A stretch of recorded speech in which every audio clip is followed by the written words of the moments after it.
सो बच्चों, we are continuing. हम ये क्वेश्चन कंटिन्यू कर रहे हैं इस वीडियो में। That is projectile given horizontal projection. ये है, इसमें हमने पाथ ऑफ प्रोजेक्टाइल पढ़ा हमने। इसमें हमने motion along horizontal direction O x हमने पढ़ा।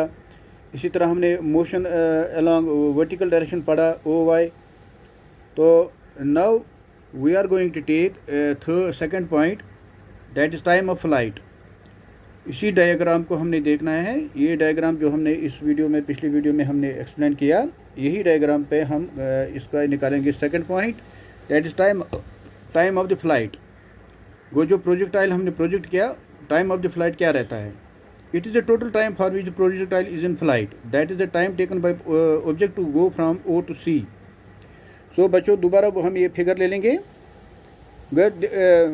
हमने टाइम ऑफ फ्लाइट निकालना है। टाइम ऑफ फ्लाइट के बारे में देखेंगे हम। फ्लाइट इसका क्या है? It is the total time. Time of flight is the total time for which the projectile is in the flight. वो कितने टाइम पर ये प्रोजेक्टाइल फ्लाइट में है। That is time taken by the object to go from O to C. वो time of flight होता है कि ये फ्लाइट में कब तक रहता है। ये प्रोजेक्टाइल जो है, जो बॉडी प्रोजेक्ट हमने किया है अलॉन्ग द हॉरिजॉन्टल डायरेक्शन, फिर अलॉन्ग वर्टिकल डायरेक्शन में चला जाता है, हमने देखा, हमने पढ़ा। तो यहाँ पर हम देखते हैं कि ये जो टाइम ऑफ द फ्लाइट क्या रहता है। The time of the flight means the time taken by the object to go from point O to the point C that is on the ground. वो टाइम ऑफ फ्लाइट क्या होता है बच्चों? It is the total time for which the projectile is in the flight.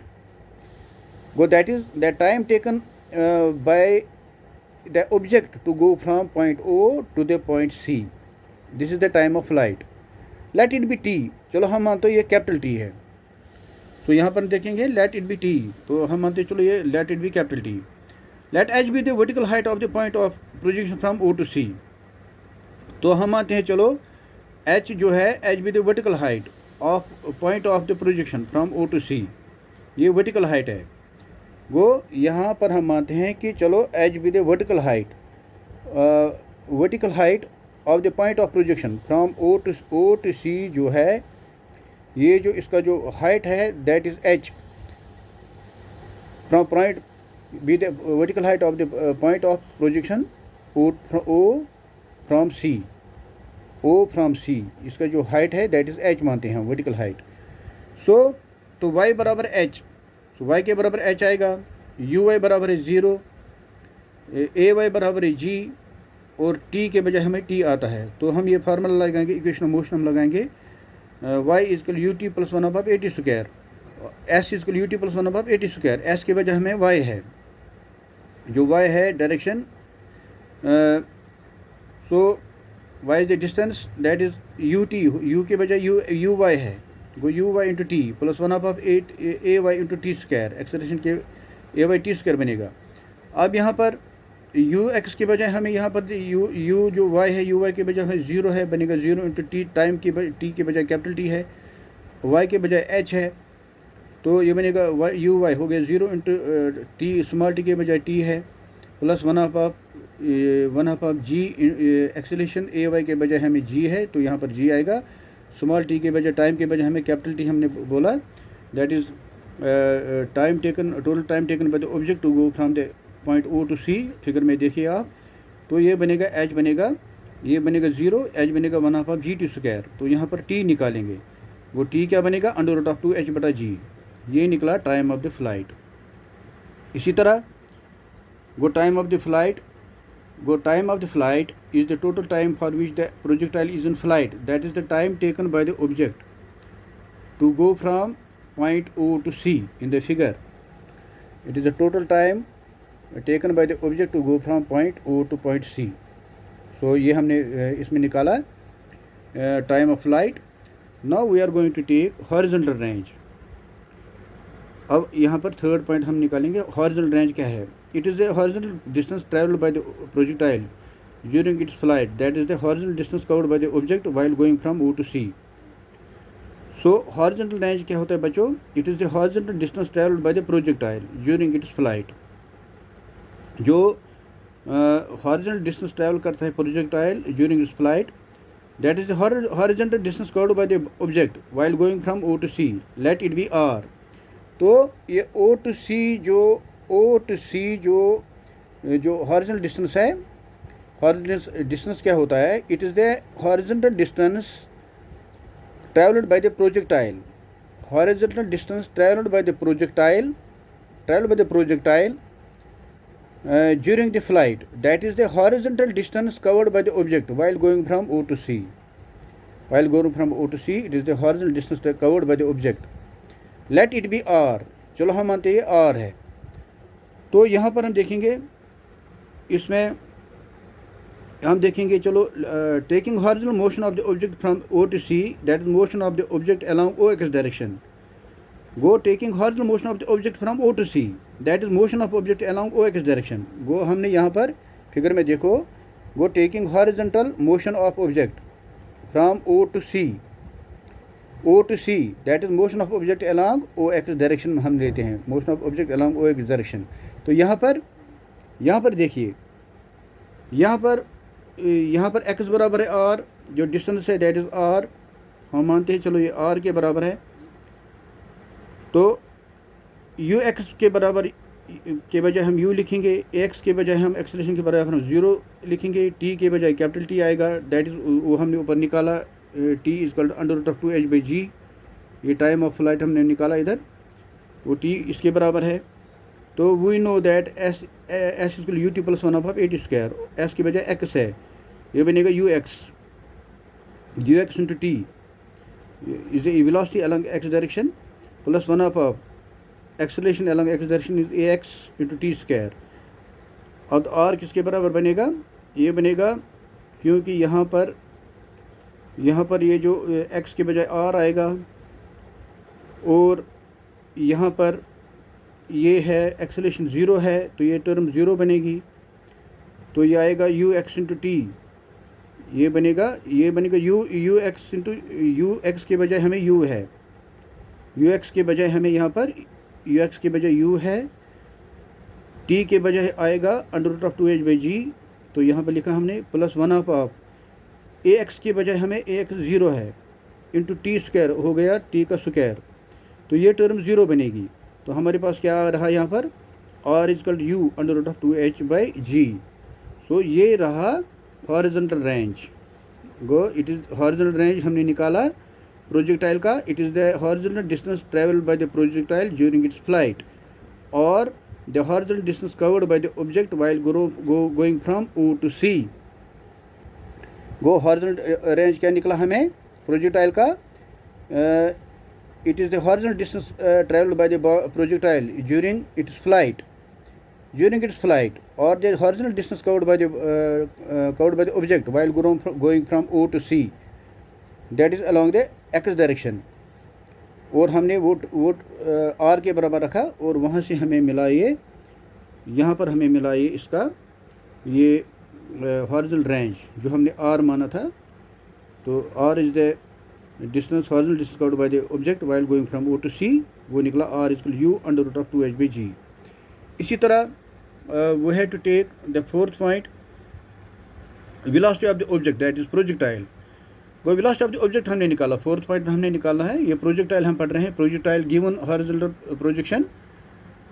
वो velocity of the object क्या रहेगा? That is projectile at any instant. वो velocity of the object और velocity of the project at any instant वो किसके बराबर है? At any instant t, the object has two perpendicular velocities. वो अगर after at any time t के बाद हम देखेंगे ये जो प्रोजेक्टाइल है या ऑब्जेक्ट है, it has two perpendicular velocity. एक है horizontal velocity that is given by vx बराबर u represented by pa.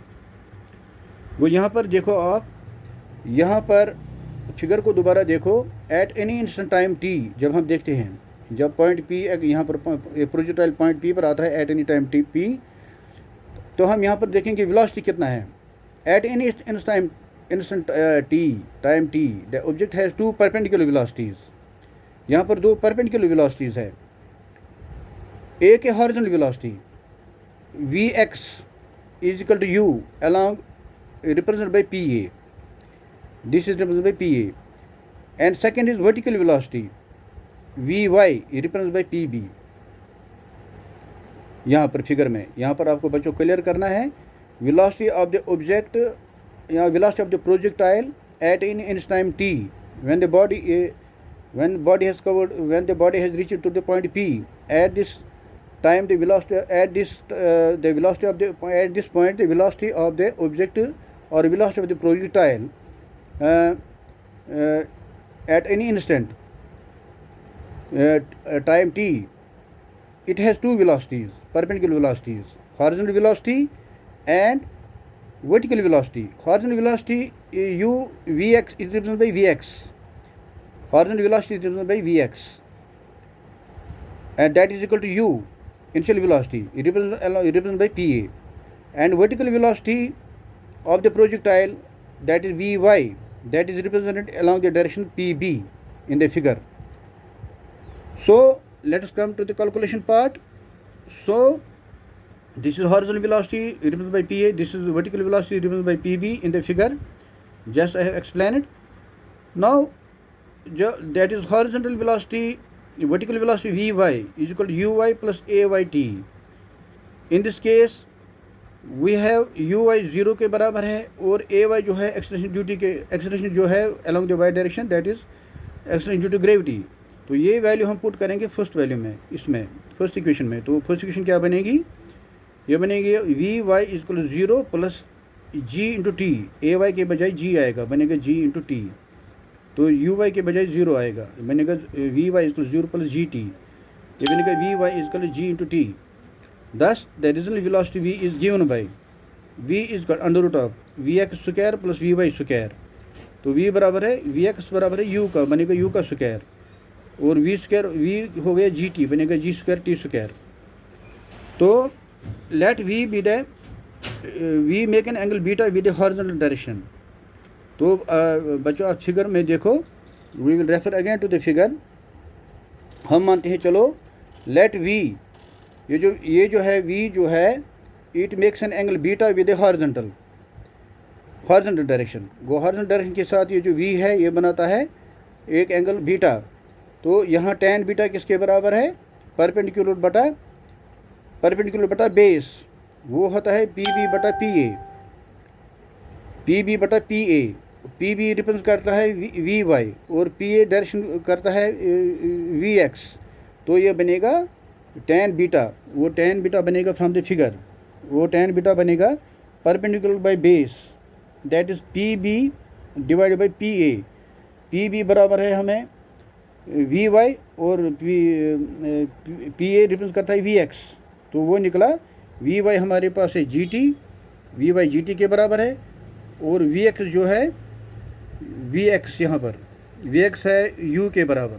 सो यहाँ पर इसमें दे देंगे. तो ये बीटा निकला tan inverse of G T by U, because tan V Y बराबर है जी टी और वी वाई जी टी के बराबर है. तो यहाँ वी वाई के बजाय जी टी लिखा.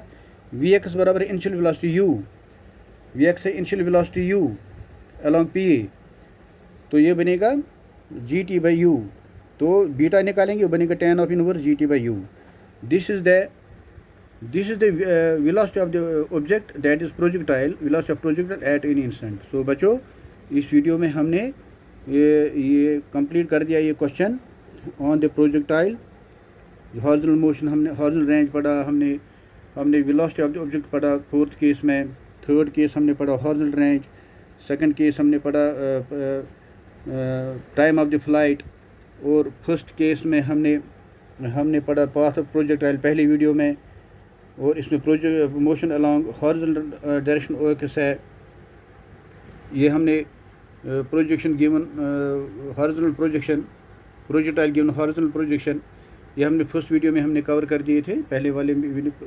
इससे पहले वाली वीडियो हमने कवर कर दिया, जिसमें हमने projectile given horizontal direction motion के बारे में पढ़ा, पाथ ऑफ प्रोजेक्ट के बारे में पढ़ा, motion along horizontal direction O x के बारे में हमने पढ़ा, मोशन अलॉन्ग वर्टिकल डायरेक्शन के बारे में पढ़ा ओ वाई. ये हमने फर्स्ट इससे पहले वीडियो में कवर किए. और इस वीडियो में हमने ये कर दिया time of the flight third part, fourth part horizontal range of the projectile कैसे निकालते हैं, और फोर्थ पार्ट हमने पढ़ा velocity of the object of the project कैसे निकालते हैं, ये हमने किया. I hope you will understand. ये कंप्लीट क्वेश्चन हो गया। प्रोजेक्टाइल गिवन हॉरिजॉन्टल प्रोजेक्शन, इसमें हमने 3 4 पार्ट्स एक्सप्लेन किए। I hope you will understand. When you repeat the videos 1 or 2 times, you will understand in a better way. Thank you very much.